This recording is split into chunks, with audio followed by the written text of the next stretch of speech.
General Carla. Panel of peril approaching. What do you mean, panel of peril approaching? Dispatch Ajax and Warlock to bring back their spoilers. Welcome to Diabolical, the show where four long-suffering friends dissect film's most dastardly schemes, then try to improve them. I'm your host, Adam, aka the Cinemaster, and this week's film is sci-fi cult classic Flash Gordon. So, dear listeners, wear a t-shirt with your name on it and empty your memory like you would your pockets. And let's get diabolical.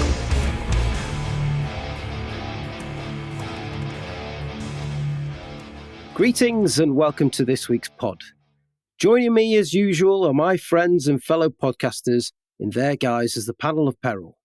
So, my fellow Mongos, please tell us, who is your favourite one-hit wonder actor?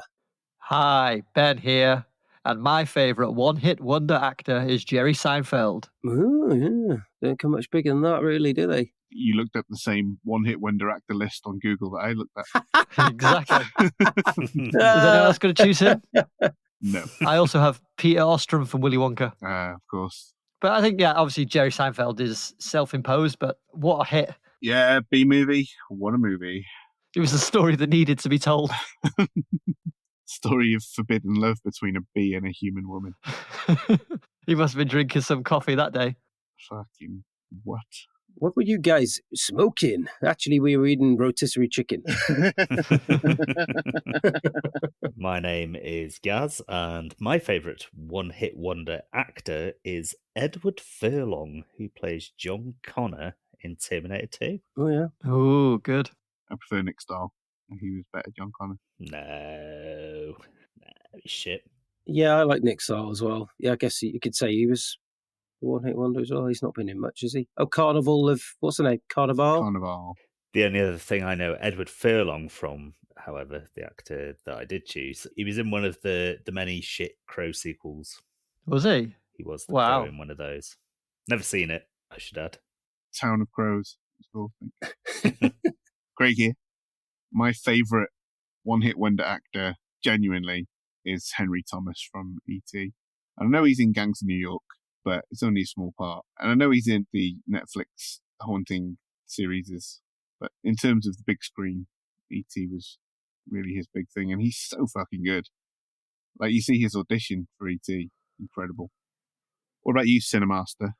Well, for me, it's not a derogatory pick by any standards either. It is the absolutely wonderfully horrible Jack Gleeson as Joffrey Baratheon from Game of Thrones, who made us all realise, actually, I'm quite pleased watching a child choke to death.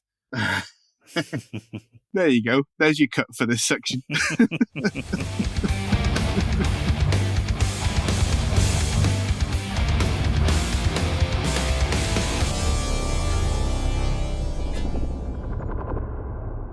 Raining down natural disasters like hot hail and causing seismic activity amongst film aficionados everywhere.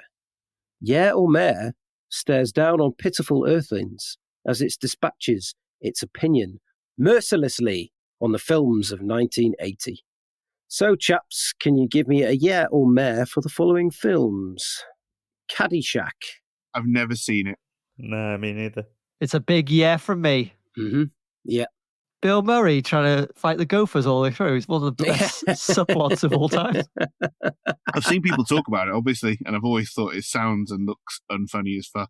And I never wanted to see Bill Murray doing that. Because obviously I really love Bill Murray in his Ghostbusters and Groundhog Day persona where he's the smart alecky guy. So to see him playing a guy with his lower lip curled up and his hayseed hair and stuff just doesn't appeal to me. Yeah, doesn't appeal to me.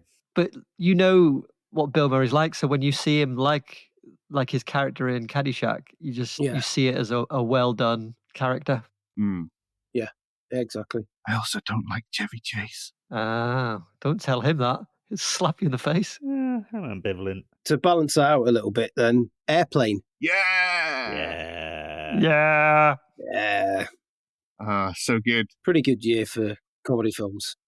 Popeye. Nah. Yeah. Oh, you know what? I've never seen it. Never seen it. Robert Altman one. But I've been told and believe that it is very good. And I've been meaning to see it. I like it, yeah. It's one of those that it's like a staple of 80s childhood, that one. Oh, that's great. You know that I didn't watch any 80s childhood staple films. Yeah. I've told you this before. You were too busy watching Steven Seagal films. Yeah, I was watching Out for Justice, Locked for Death, Predator. I didn't have a cinematic childhood. Yeah. Not really. Well, you must have seen the next one, Superman 2. Yeah. Yeah. Superman 2. Yeah. Yeah. Don't remember. Is that the one where he goes bad? That's 3. It's, what's his name? Terrence Stamp and his cronies. Yeah. It's flawed. When it's good, it's very good. But I prefer the third one with Richard. Is that with Richard Pryor, the third one, isn't it? yeah, they hired him to improvise his own dialogue and steal the show. And he was such a big fan of the Superman character that he refused and stuck to the banal script that they gave him. Brilliant. And last but not least, The Fog. Yeah. Yeah. I don't think I've ever seen it. Oh, Yeah, good movie, The Fog. very good. We have already cast our judgment on 2 other films of 1980, The Blues Brothers in episode 50 and The Empire Strikes Back in episode 54, which are well worth an hour of your time. Flash Gordon was directed by Mike Hodges and produced by Dino De Laurentiis. The film stars Sam J. Jones as the titular hero, Flash Gordon, and features Max von Sydow as the villainous Ming The Merciless. It had a budget of around $20 million and grossed approximately $27 million at the box office. Upon its release, Flash Gordon received mixed reviews from critics. The cast of Flash Gordon was originally signed on for a trilogy, with this movie serving as the first part.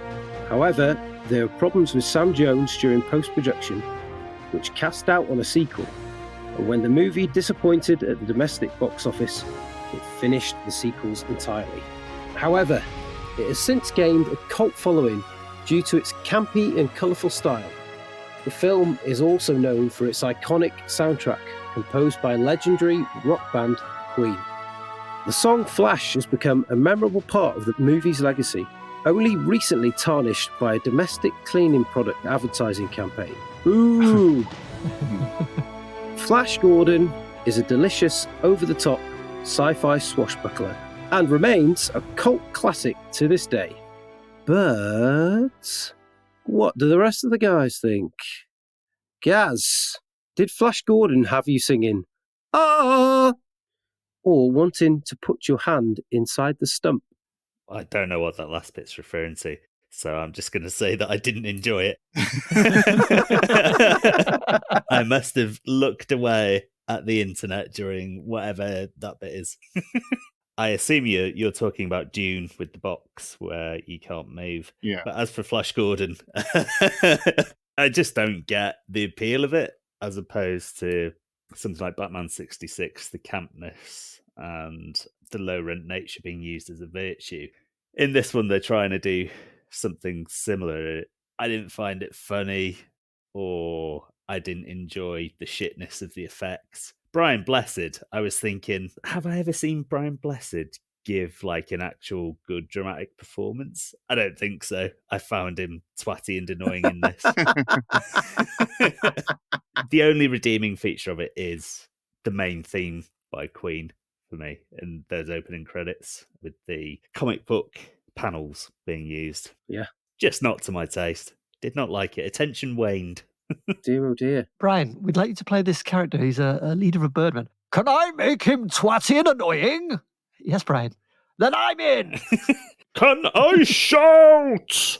Funnily enough, Brian Blessed actually read the comics when he was a kid, and then he demanded De Laurentiis put him in the role. Oh, you're not saying no to Blessed, are you? He went into his office and Dino De Laurentiis nice. had the comic strips up with Voltan on it, and he was like, "You see, Dino, it's me! I'll bloody kill you if you don't give me this role." Honestly, that's what he said, and so he gave him the role. I think that's how he's got all his acting parts in it, surely. Threatening death. He was obviously thrilled to bits about getting the role, and apparently he ruined loads of scenes by having his laser gun and going pew pew pew. And they're like, Brian, cuts. We put in the pew pew sounds later. You don't need to make them yourself. Is that why they just gave him that club in the end? Take the lasers away from Brian. It must have been something like that anyway. Well, I'm sorry, guys, you didn't enjoy it. That's a shame. That's all right. I'll live. Craig. Funny that Gaz mentioned Batman 66 because the screenplay was by Lorenzo Semple Jr., creator of Batman TV series. Wow. And that was my one disappointment, really, was that this wasn't funny in the same way that Batman the movie is. But on the whole, I pretty much enjoyed it. I mean, the effects, they're not as good as some of the stuff from the time, but they're better than other things. Obviously, it feels inauthentic relative to Star Wars, but that's not really to its detriment, I don't think. I think kind of it works for the tone that they were going for. I think Max von Sydow is great. Yeah. I think Ming looks great. I really like the gold guy as well. Clytus, yeah. Clytus the slack-jawed spaceman. On the whole, I enjoyed it. I wasn't expecting to enjoy it as much as I did. So it was nice surprise. That's very good. Ben? Yeah, it was just okay for me, dog. Okay. It starts off intriguingly enough. The music kicks in and you think you're in for a real treat. Yeah. Then you sort of rattle through the first act, which feels forced and a bit contrived, but at least it's quick. Then you get to the second act and then it tries to do way too much, I thought, and it kind of loses its way. They mentioned the ticking clock of the countdown to Earth's destruction so many times that it loses all sense of urgency by the end. By the end, it's kind of anticlimactic. At that point, you've heard the theme song so many times, it's starting to lose its sheen. Yeah.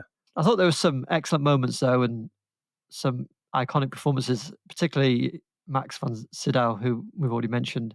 I thought, actually, as Ming, he's very, very good. But I just don't think there's enough in there to make it an all-timer.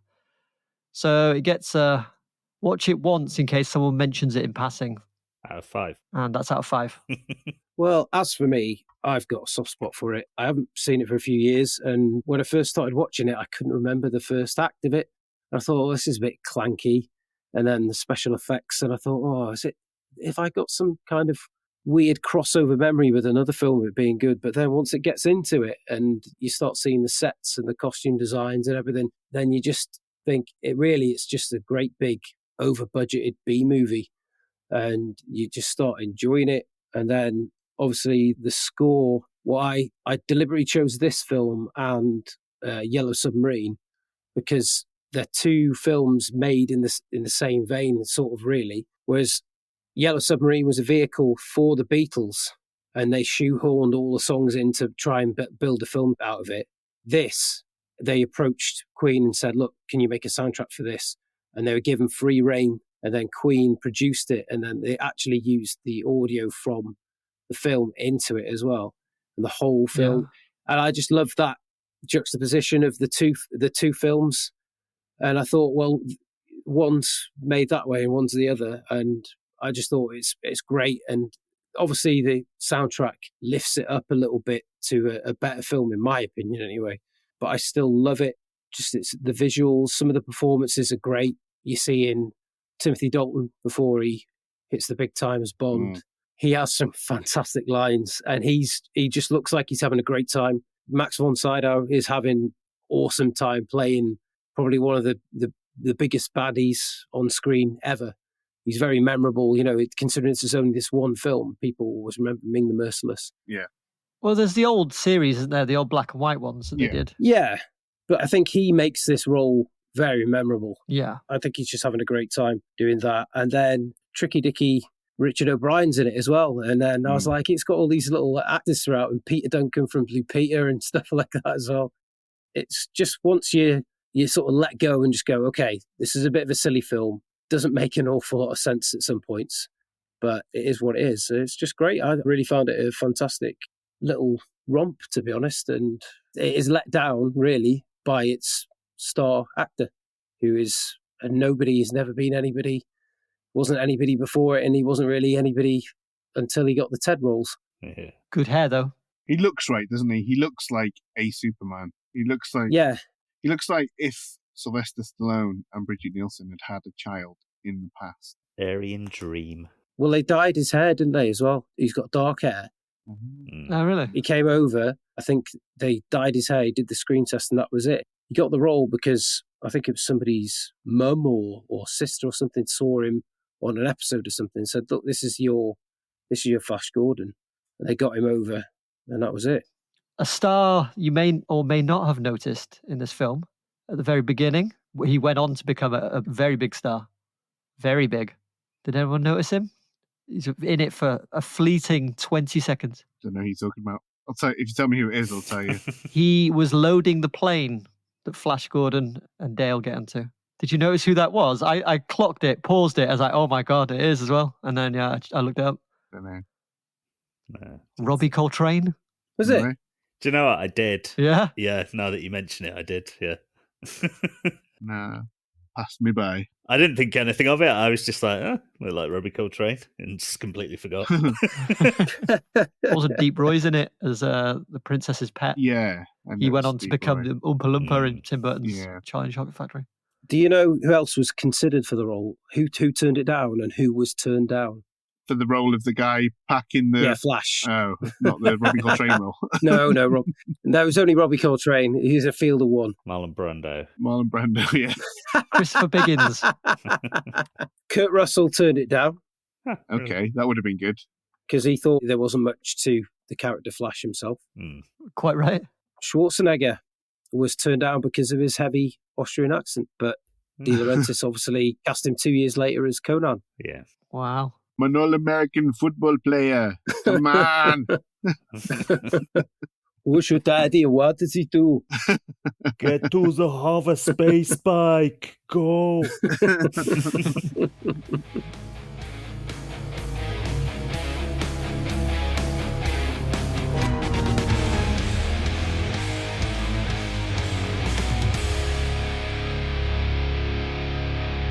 Favourite sequences? We'll start with Craig.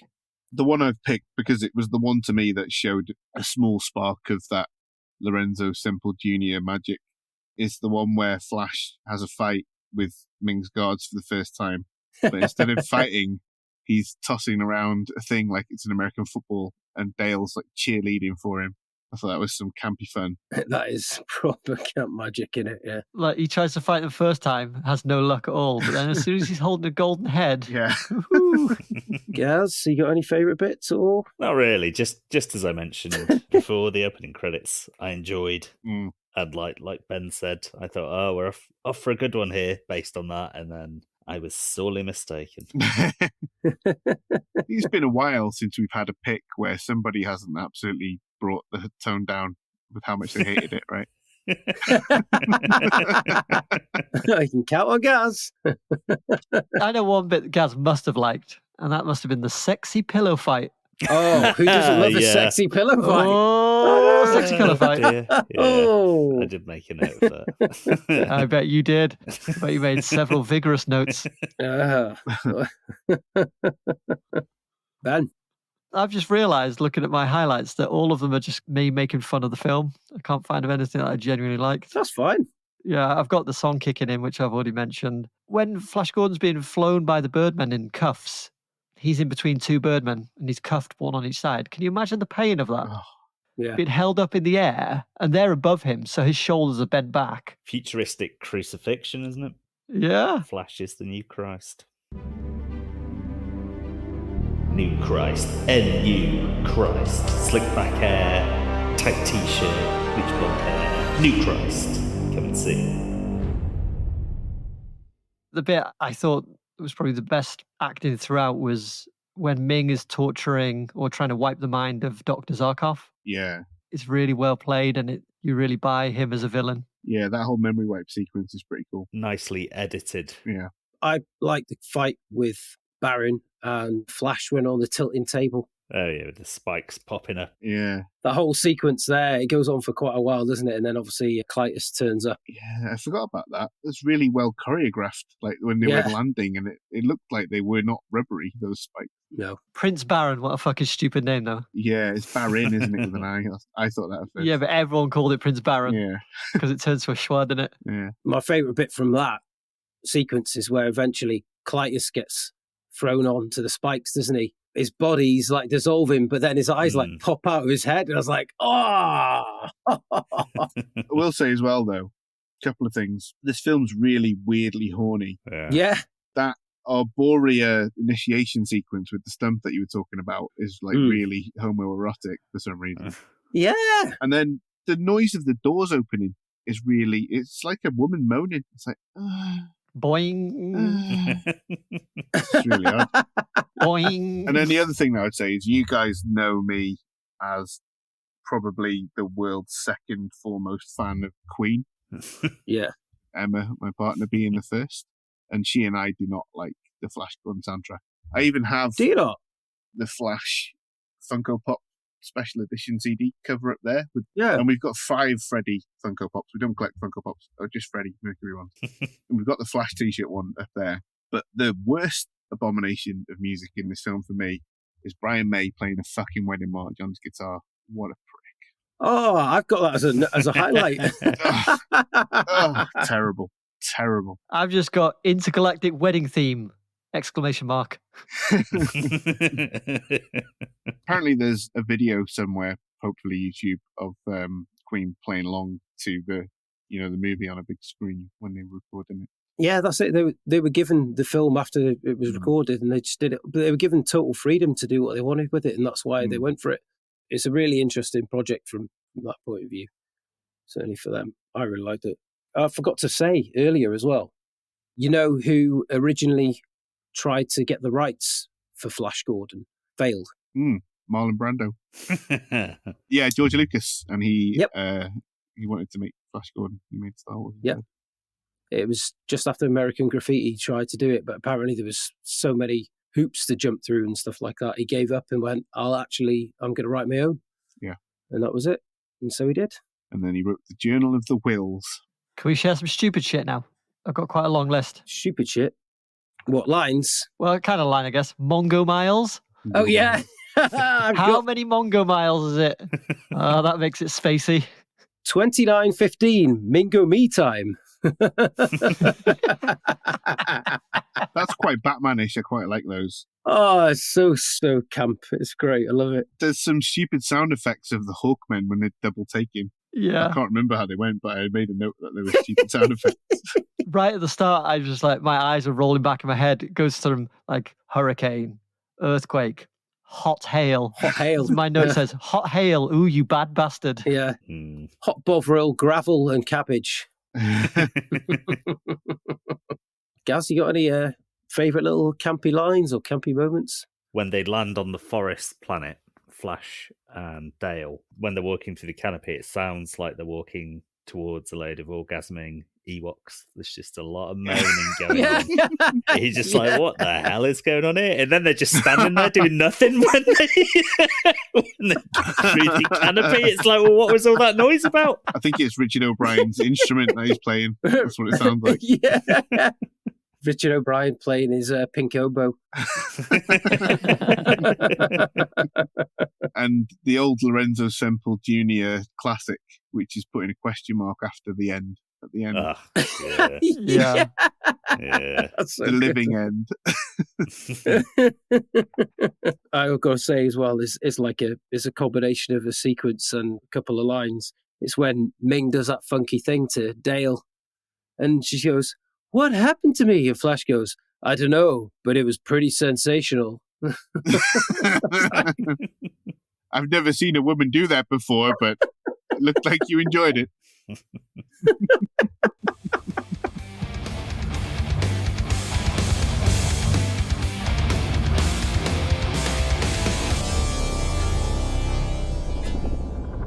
Since it looks like we're on lines, I'll go for a classic Ming line. Yeah. Remove the Earth Woman. Prepare her for our pleasure. Yeah. Oh, Yeah. get her warmed up. Following on from that line, bring in Ming his drink. I haven't actually made a note of who says it, but somebody says, "It's from the galaxy of pleasure. Many brave men died to bring you it." The galaxy of pleasure. Whoa. Why aren't we all living there? What are we doing on Mongo? Fools. Absolute fools we are. Barren shithouse. Yeah. I think because it wasn't a funny screenplay, I intentionally went for a line that I thought was actually quite good, which is another Ming one. Pathetic earthlings, hurling your bodies out into the void without the slightest inkling of who or what is out here. If you had known anything about the true nature of the universe, anything at all, you would have hidden from it in terror. Yes. I think that's what we should do with space. You anti-space exploration? Well, it's only if Elon Musk's in charge of it. Why don't we just let AI take control of the space program and it'll go off and... Destroy the universe. My favourite line from Timothy Dalton is, "Freeze, you bloody bastards." Yes! It's only ever been a phrase in films, hasn't it? Dalton in this, Charlton Heston in Planet of the Apes. You bloody bastards. Is no one going to share the line from the film? What, Gordon's alive? Exactly. Gordon's alive! Gordon's Look, alive. Come on, everyone, do your too best obvious. impression. Gordon's alive? Gordon's alive. Sydow, Gordon's alive. I've got another line that I liked. Princess Aura, when she sees, I don't know, I assume it's probably Dale crying. I didn't make a notice of who it is, but she just goes, "Oh, water is leaking from their eyes." Water. It's a sign of their weakness. Because it's a slightly different word in space for water. Another line from her that's amazing is, "Father, damn you, father." Yeah. Yeah, she gets some pearlers, doesn't she? They all get their crack, don't they, to be honest? And I'll say my last couple lines is between Dale and Flash. She says, "Boy, I got some crazy stories for you." Flash turns around and says, "Save them for our kids." Very presumptuous, that. Very presumptuous. But she's like, "Really?" And he's like, "Yeah." What he doesn't know is that space radiation makes you impotent. Yeah, that's it. He is totally... He's as impotent as a Nevada boxing commissioner.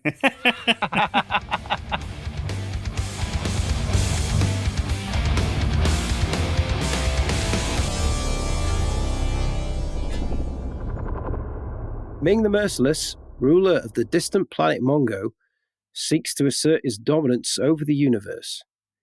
Ming uses his advanced technology and manipulation to wreak havoc on Earth and other kingdoms, keeping rival factions at each other's throats so they don't band together and fight him as a united force.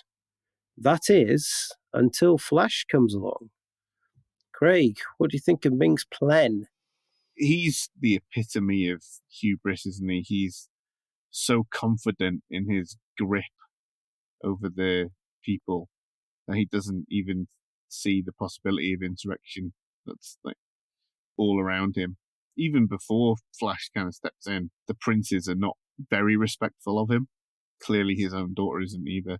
It was like a viper's nest, and any one of them could have set it off. Maybe not all of them could have brought everyone together. That's probably the difference. So I don't think that he really had a plan. And I think that him fucking around, bored, shitting on other planets is just the actions of a fool who's just pissing around and should keep his eye on the people close to him instead. Okay, yes. Yeah, same as Craig. There's no real plan, is there? He's just doing whatever takes his mood at the time. I'll just fucking hot hail Earth and crash the sun into it. Yeah, why not? That's something to do in it. That will keep me amused for a couple of hours. Shag this woman who's randomly appeared with my juice from the Galaxy of Pleasure. Why not? They're both available. Fuck it. He's the Ricky Gervais of the supervillain world. So, yeah, not great on the whole. Very good. Okay, Ben. I would say he does mention his motivation for attacking Earth, and that's testing the planets to see whether they're capable of mounting an attack on him. He figures that if they can't withstand his natural disasters, then they're not strong enough to pose him a threat. But even so, it's a weird plan. And he could have killed Flash Gordon many, many times. Could have even prepared him for his pleasure. So, for not dealing with the things going on around him, as Craig mentioned, and not killing Flash quicker, he only gets 2 florets of PVC broccoli. Oh dear. Oh. I thought he was going to get 2 florets of Mongo broccoli or something like that. Mongoccoli. Let me try again. He only gets 2 florets of Mongo broccoli from me. Oh. You came up with that off the top of your head. I did just now. I think you've all been incredibly harsh on old Ming there, because he's approached this whole plan as it ain't broke, don't fix it. So he's carried on doing what he's done, poking various things, planets, hornets' nests. Usually nothing happens, but this time some sort of American football player, stroke universal god or something has decided, no, enough is enough. Unfortunately for him, he thinks he executes Flash, doesn't he? But then his daughter actually steps in and saves him. So for all intents and purposes, he believes the job was already done pretty quick, but he didn't realise his daughter was going to interfere. Thanks to this blonde bastard landing on his planet. Bloody blonde bastards.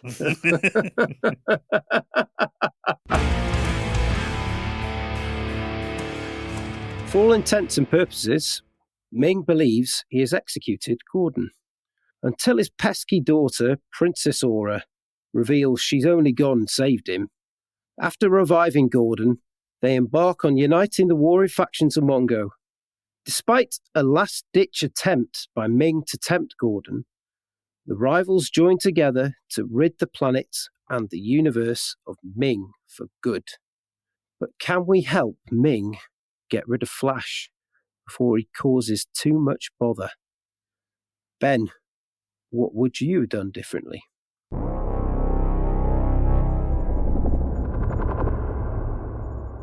Ming brushes the creases from his PVC wedding suit and admires himself in his reflectonator.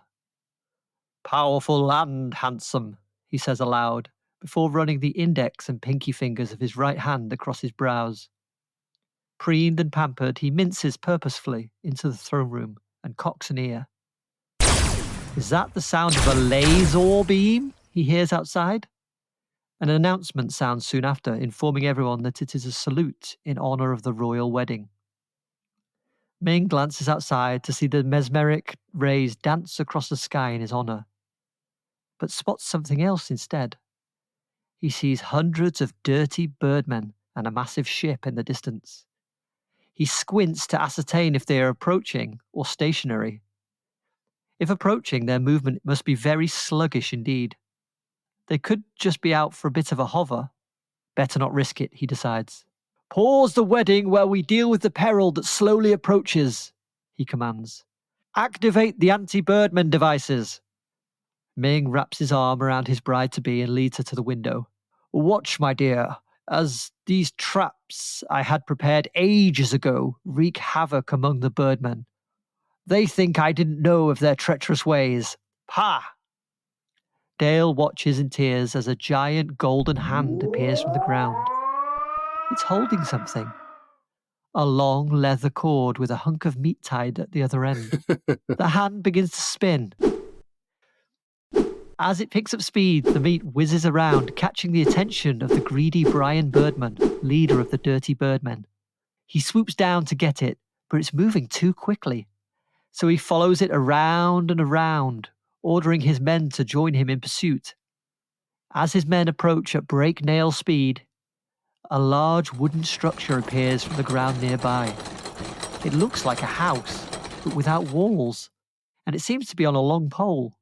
What's more, there's an entire floor covered in seeds and nuts. Every single birdman swoops down to enjoy some lovely feed, a cheeping and a squawking. With the filthy birdmen out the way, Ming commands his guards to focus all fire on the incoming ship, and soon it is blown to smithereens.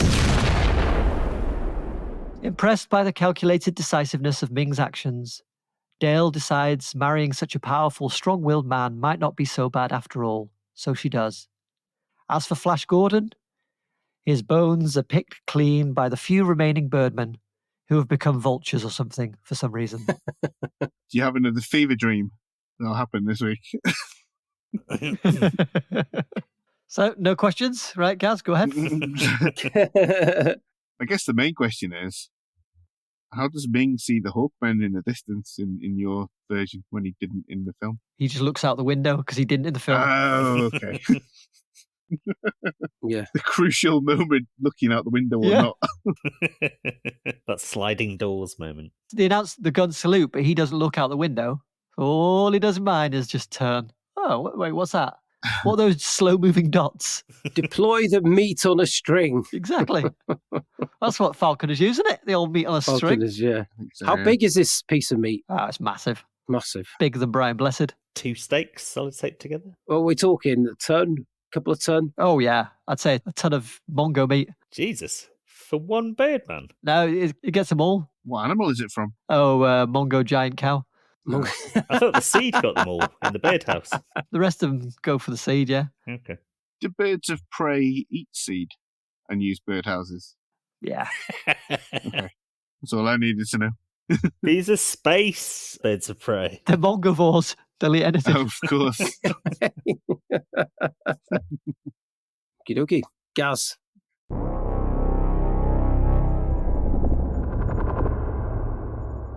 Oh, piss poo fart on a shoe, Flash. Must you really save planet Earth? They're a bunch of absolute, dash it all, I'm going to say it, banana brains. Yes, they're a bunch of banana brains, and I don't like the way they carry on. I want the moon to crash into their planet. Be a friend and let me. I'll give you an unlimited supply of my chub-enhancing drink. You might be young and fit now, but trust me, when you get to my age, it is substantially harder to gain and maintain an erection. A couple of drops and boing, zoom, straight to the poon. What ties do you have to Earth, really? You don't speak of any friends or relatives. It's only Dale you seem to really like. And I bet even if you somehow managed to beat me, unlikely though that is, you would choose to stay on Mongol as a duke. A kick-ass duke. I can do that now. Make you Duke Flash. Yes. And the unlimited supply of Lob-on juice and a top-of-the-range space car. Also, I promise to change my name to Ming the Merciful and fully intend to live up to my new nomenclature. Oh, you agree? How wonderful! How terribly, terribly grand. Ming, of course, had his fingers crossed behind his back and reneged on his agreements with Flash, but only after the Earth was destroyed. Flash defeats Ming in the same fashion as in the film, or does he? The end. Bribery, basically. He bribes him with lots and lots of stuff. Bit more than, because in the film it's just like, oh, I'll give you a kingdom. And that's it. It doesn't lay it on thick, so. My guess is that Gaz missed that bit, because I did. And Gaz wasn't paying as much attention as I was. Yeah, for sure. He was on the internet looking at photos of donkeys wearing hats. Tittering. Like, what's his face? Tommy Wiseau. Yeah. So that green drink is like space Viagra. Yeah. I thought it was given to the women to help them forget. Yeah, that's what I thought. Oh, was it? Oh, okay. I've misunderstood. Yeah. Obviously worked on Gaz. Well, this is a different drink in that case from the Galaxy of Pleasure. Oh, I see. Lob-on juice. A blue drink.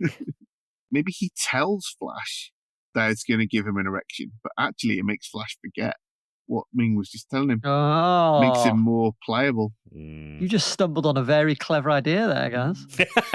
Did I? Whether you know it or not. Oh, As in, literally stumbled, tripped over it, and landed face first on the floor. Broke my nose. Yeah, very good. Right. Craig, what you got for us?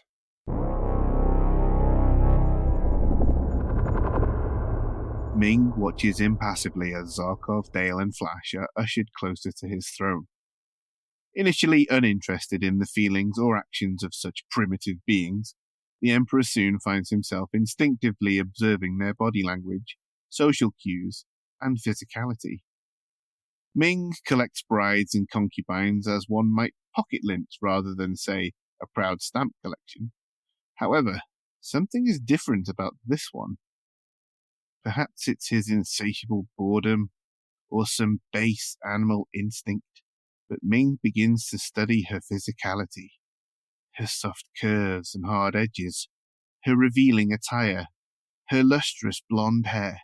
Yes, Flash will make a suitable bride. With his ring still in peak condition, Ming is able to will Flash into his thrall, making her writhe and convulse with pleasure. Where, in another lifetime, Ming might have stopped short with Dale, he instead brings Flash to the peak of ecstasy, causing her to come all in his pants in front of everyone. Emasculated, Flash begins to sob uncontrollably, to the disgust of both Dale and Princess Aura, who only like manly men. Princes Voltan and Baron laugh hysterically, making obscene wanking gestures and exaggerated cum faces at the violated, soggy jock. With no one left to unite the disparate tribes of Mongo in revolution, any thought of insurrection is quashed, and Flash is happy to wed the Emperor and claim some standing in society with a shred of dignity. The Earth is destroyed, and Mongo becomes a groovy disco paradise. So he sexually assaults Flash, Yes. and that's it. Why is that the cornerstone of so many of your plans? I'd like to say it's not the cornerstone of next week's plan, but it definitely is. Does he assault him or does he woo him and then... Yeah. Well, no, he uses the ring to make him come in his pants. Yeah. Yeah, I suppose. That's not consensual, Turner. It's not. No. No, that's not. No, it's not. Okay. Sorry, Cinemaster, you lovely, lovely Sexual silken-voiced deviant. man. Because I think if he had kept it up with Dale, because he chooses to stop using the ring on her, he says, "Oh, I've seen enough" or something. But if he kept going, it would have been a Merovingian situation. And I say he could do that to Flash, and that'd just be the last lingering threat of Flash's masculinity crushed in front of everybody. Just soggy knickers. Yeah. Ming made me come mercilessly. Could have that on his t-shirt. Front page of the Sun. And remember, at this point, Ming's ring is in peak condition, not weakened like it is later on. Still elastic. What is the overarching attitude towards same-sex marriage on Mongo? It's not even thought about. They don't care about gender norms and all that bullshit on Mongo. It's very kind of progressive and groovy. Look at Ming, he wears eyeshadow, he dresses like a camp devil. Tell you what, eyeshadow and a bald head is a strong look. Isn't it? And in his mind, when he's looking at Flash, he's using what we would consider female gender pronouns to describe Flash. To Ming, Flash is every woman. Excellent. It seems to be a very sexualized society at some points, doesn't it? And I don't think really we can say with any confidence that this wouldn't be beyond the realms of possibility. No. I like it. I like it a lot. Well, Aura's carrying around a little guy on a lead, so Yeah, I suppose anything goes on Mongo. That's it, yeah. I'd say so. And who's to say? Ming might be wondering what Earthlings are like. They might look like Mongos, I guess. But could they have secrets in their undercrackers? You're going to find out. That's what's going to happen. I think we have a shared ancestry, us and the Mongos. Feels like it, doesn't it? Maybe we're not so different after all. Maybe Ming has seeded other worlds, and they're the ones that have become his playthings. That's another button just next to Hot Hail. Spunk Rain. Because he says at one point, doesn't he, that he's very old? Like he's thousands of years old, right? He does say that. So maybe he was Tiller the Hun. Yeah. Went for a little vacation on Earth.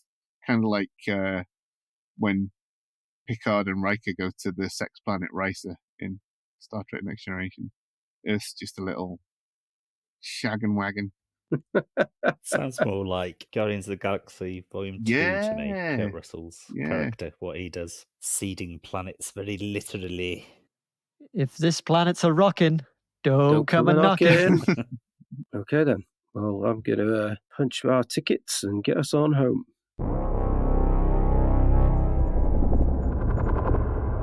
After Flash Gordon's survival from execution, Ming recognizes him as a threat.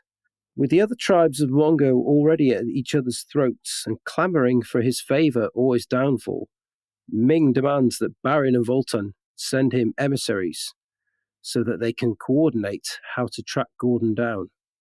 Little do they know these emissaries are turned into agents of Ming with that mind ray laser thing.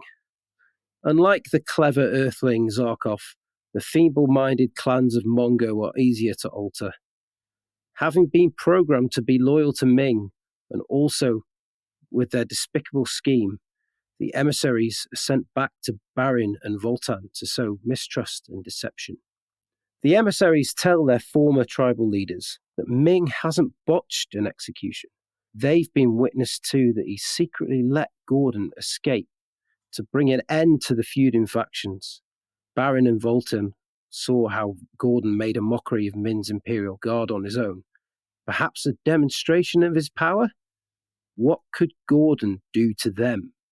They individually reach similar conclusions, that if they can defeat Gordon in whatever means necessary, this will prove to Ming their superiority, not just over Gordon, but over the other tribes of Mongo. As Voltan tracks Gordon's little red ship, he sees it heading to Arborea and to Barin. But before he can get there, Voltan attacks the ship en masse with his hawkmen, easily taking out the vessel as it burns, twizzling out the sky and smashing into Barin's favourite big tree. As Voltan cackles his victory song, he swoops off to tell Ming that he has defeated Gordon, proving that the Hawkmen are the strongest of Ming's servants. As Ming raises a suggestive eyebrow, he is now free to finish planet Earth in whatever fashion he chooses. Gordon's dead? He's dead by my hand, Ming! Yeah, so basically, use that doohickey ray. The one that doesn't work. The one that doesn't work on Zarkov, but he must have used it before. And the feeble-minded minds of Mongo. Why doesn't he just use it on everybody? It's too much of a good thing. I thought what that was telling us is that doesn't work, and it was all just a ploy to make Zarkov think that he was being clever, but then actually they're watching him, aren't they? And they know what he's doing.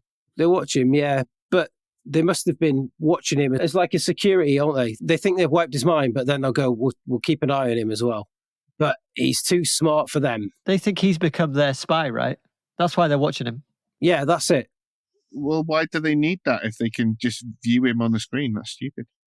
I thought that whole thing was a ruse to make him give up their plans, because he was like, oh yeah, they think that I'm their guy, but I'm really your guy. But then actually they were like, we're not that stupid, pal, we're watching you. Yeah, they're watching him. But they've got all the technology to go in, haven't they?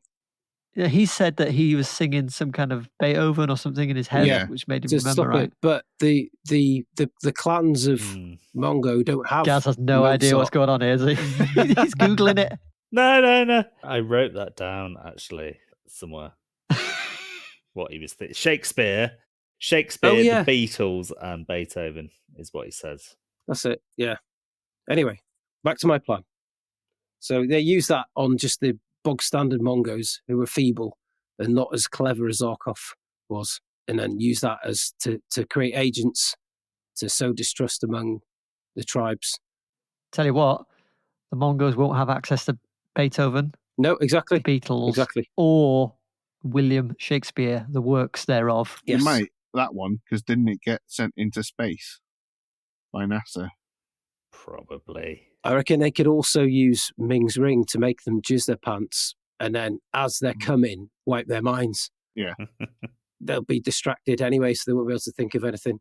The one thing that makes your plan very viable is that actually in the film Dirty Brian Birdman, he says that he wants to kill Flash to gain favour from Ming already, so he wouldn't need much pushing. You see at the start as well, Baron and him are ready to throat, and they keep going, like that, don't they? Yeah, but I mean, particularly the Birdmen. Yeah. The Birdman, Brian. He's the last one, isn't he, to get on board? Exactly. So I think it's a good angle.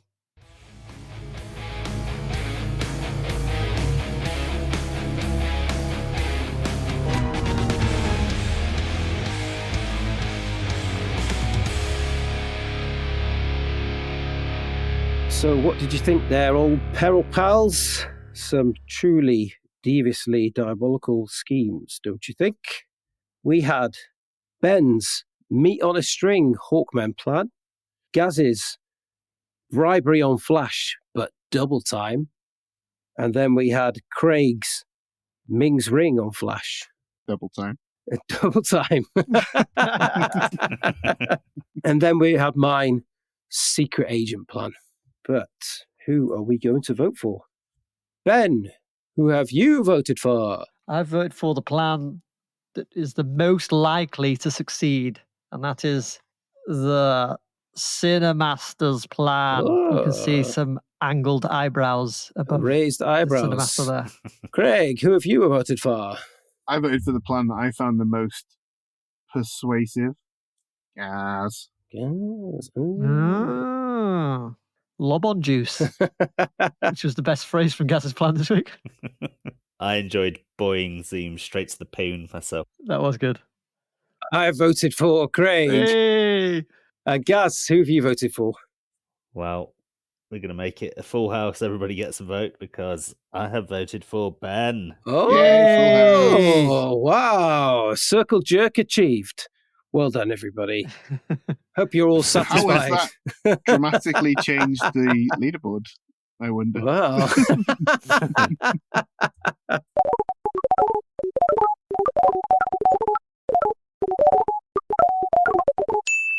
So, after episode 73, the scores stand at in the lead with 14 points is the Cinemaster. Hey, How'd that happen? No, hang on. there, right, son. In the lead with 16 points is Craig. Second place with 14 points is the Cinemaster. Third place with 12 points is yours truly. And last place with 10 points is Ben. Double figures. Coming at you like a shark. Double figures. Gonna play with kids in the park. Double figures. Play with kids in the park this time of night. So next week, Ben has the honour of choosing our film. So, Ben, what have you picked for us next week? Well, next week, we are going to be dissecting a classic anime Ooh. known in Japan as Kenku no Shiro Raputa, Ah, I know Oh. what that means. known in the West as Castle in the Sky. Yeah. Please tell me why do we build castles in the sky? That one. Yeah, that one. And that brings us to the end of this week's episode. Thank you for listening, and I hope you've enjoyed yourselves as much as we have. If you have, please leave us a 5-star review wherever you get your podcast from. And don't forget to follow us so that you never miss an episode. You can also follow us across social media on @DiabolicalPod. So until next time, dear listeners, who wants to live forever?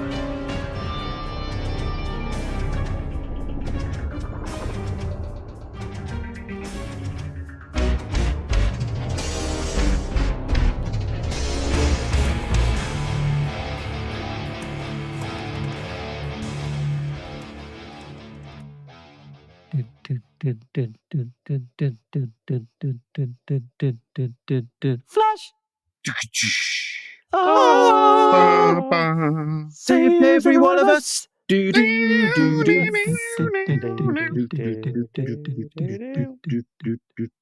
Flash! Oh, he's a miracle. Do do do do. General Carla, Flash Gordon approaching. What do you mean? Dispatch Ajax and Warlock to bring back his body. Craig? Gaz? Yeah, Gaz is just yawning. Did you say me, did you? I didn't hear. Raining down like hail. I like that as a phrase. It's a Kerouac. I still quite enjoy that, though. I really like the showdown between drunk Superman and Clark. That's really good. Yeah. Yeah, in the scrapyard. I love it when he straightens the Tower of Pisa and stuff like that. And the guy's selling them Oh, yeah. outside. It's fucking hilarious. Yeah. Do you guys remember the name of my black cat? No. Your black cat, what, when you were growing up? No. The one that we had that died like 2 years ago. Wasn't it Walton Goggins? It wasn't Walton Goggins. That was the other cat. No, he was called Flash. We all watched the one with the evil Emperor. Minge. No, Emperor Wang the Perverted. Wang. Why didn't they go with Emperor Minge? That's way better. Scientist Dr. Flexi Jerkoff. Princess Oral. Amora, sadly. They should let me make this fucking film. Rubbish. Oh yeah, pockets full of bacon. That's what's going on. Pretending that your cat loves you. Really, you've got pate down your ears. I know what'll impress the lads, he thought. Are you balancing a sardine on your lip? I thought it was a moustache, but now I'm not so sure. I got one question about the plot and set design, which is a weird contrivance. So Flash and Dale end up going to space with Dr. Zarkov because he needs someone else to help him pilot the rocket. Why? He needs to press a button on the other side of the rocket. Yeah, why does he put a pedal on his side of the rocket? That's what I mean about the flimsy first act. It was so contrived. What do you reckon that pedal did, Craig? You've got a background in rocket engineering.